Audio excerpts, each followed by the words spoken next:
Shalom Bapak Ibu Saudara sekalian dikasihi Tuhan Yesus Kristus.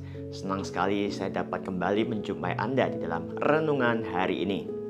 Tema kita adalah menjaga mulut. Bahan bacaan kita terambil dari Amsal 13 ayat 3 yang berbunyi demikian. Siapa menjaga mulutnya, memelihara nyawanya. Siapa yang lebar bibir akan ditimpa kebinasaan. Hari-hari ini saudara kita kaum muslim sedang menjalankan ibadah puasa. Berpuasa tentu bukan hanya menahan lapar dan dahaga saja, namun juga menahan diri di dalam hal lainnya, termasuk menjaga mulutnya untuk tidak mengatakan hal-hal yang buruk, menyebarkan kebohongan dan segala hal yang negatif lainnya. Demikian pula Amsal Salomo menasihatkan kita hari ini bahwa siapa yang menjaga mulutnya akan memelihara nyawanya.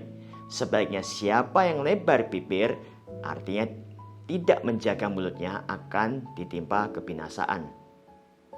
Tuhan memberikan kita hanya satu mulut agar yang keluar dari mulut kita hanyalah hal-hal yang baik, menghibur dan membangun orang-orang di sekitar yang mendengarkan perkataan kita. Namun kita sadar bahwa hal ini tidaklah mudah. Rasul Yakobus menyatakan bahwa tidak mudah mengekang lidah yang selama ini dipakai manusia untuk berbicara. Ia berkata, dengan lidah kita memuji Tuhan Bapa kita, dan dengan lidah kita mengutuk manusia yang diciptakan menurut rupa Allah. Dari mulut yang satu keluar berkat dan kutuk. Hal ini saudara-saudaraku tidak boleh demikian terjadi. Yakobus 3 ayat 9-10. Hal ini saudara-saudaraku tidak boleh demikian terjadi.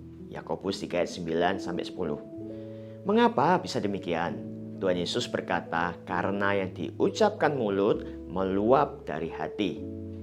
Ketika hati kita dipenuhi dengan perasaan iri, dengki, kebencian, dan berbagai hal negatif lainnya, maka yang kita ucapkan adalah perkataan negatif dan dapat menyinggung perasaan orang lain. Sebagaimana pepatah berkata, hurt people, hurt others. Artinya adalah orang yang sakit hati akan menyakiti orang lain. Ibarat perumpamaan atau perkataan, mulutmu adalah harimaumu, maka akibat perkataan kita bisa juga mencelakai diri kita sendiri. Yesus adalah pribadi sempurna yang perlu kita teladani. Perkataannya yang lemah lembut, tidak mencari-cari kesalahan orang, tidak menghukum yang lemah, namun ia menegur dengan keras orang-orang yang tumpul hatinya. Seperti halnya para ahli Taurat yang hidup membenarkan diri mereka sendiri. Semua perkataannya didasarkan atas kasih agar manusia bertobat dan hidup di dalam kebenaran. Ia tidak mendendam, sebaliknya dari perkataan mulutnya keluar pengampunan bagi orang-orang yang telah menyalibkannya, termasuk bagi kita saat ini. Nah, mari kita terus berjuang menjaga mulut kita.